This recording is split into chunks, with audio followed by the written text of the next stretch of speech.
Bet Adar Rishon, donc le deuxième jour de Adar Rishon, on commence le Perek Rav Zayin, le 27e Perek du Tanya.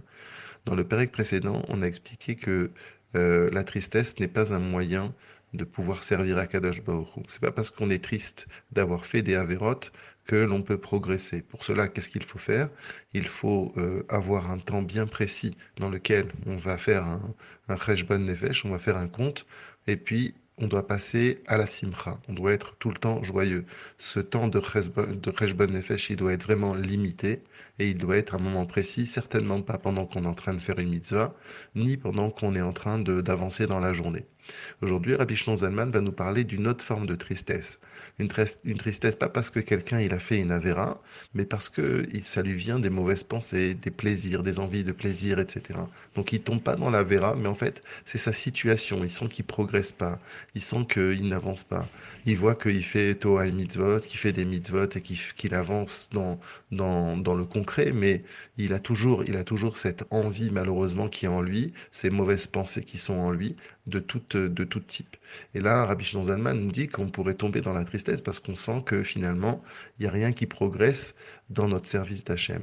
Et Rabbi Shlomo Zalman, là, nous dit quelque chose de complètement surprenant. Il nous dit, quand ça nous vient, ce genre de choses, on ne doit pas être triste, mais au contraire, on doit être bessimcha, on doit être joyeux. Ça veut dire quoi d'être joyeux, d'avoir des mauvaises pensées? Il vient nous expliquer qu'en vérité, le fait d'être complètement métamorphosé, ça c'est un domaine qui est que des tzadikim, qui n'est pas du tout un domaine qui est donné à l'homme. L'être humain, par essence, a en lui un yetzer hara, il a du mal, et par conséquent, le fait d'avoir une tendance à vouloir faire des choses qui ne sont pas forcément positive, ça c'est dans la nature de l'être humain. Qu'est-ce qui est contre nature? C'est justement de ne pas, d'enlever ces pensées-là. Et donc en fait, Rabbi Shlomo Zalman, il nous dit on doit être joyeux. Pourquoi? On doit être joyeux parce qu'on est en train de servir Hachem. Justement, ces pensées nous viennent, ces envies nous viennent, mais on ne le fait pas. On est messiar d'Ato, on enlève ça de notre esprit, et ce fait même qu'on arrive à servir Hachem, eh bien ça, on doit être pessimra. En d'autres termes, on ne doit pas considérer que on doit être complètement changé dans notre relation avec Akadosh Baruch Hu. C'est ça, justement, pourquoi on est sur Terre. On est sur Terre, justement, pour mener ce combat, cette lutte entre nous-mêmes, pour arriver à chaque fois à se remettre dans le droit chemin, à chaque fois à se remettre vis-à-vis d'Akadosh Baruch Hu.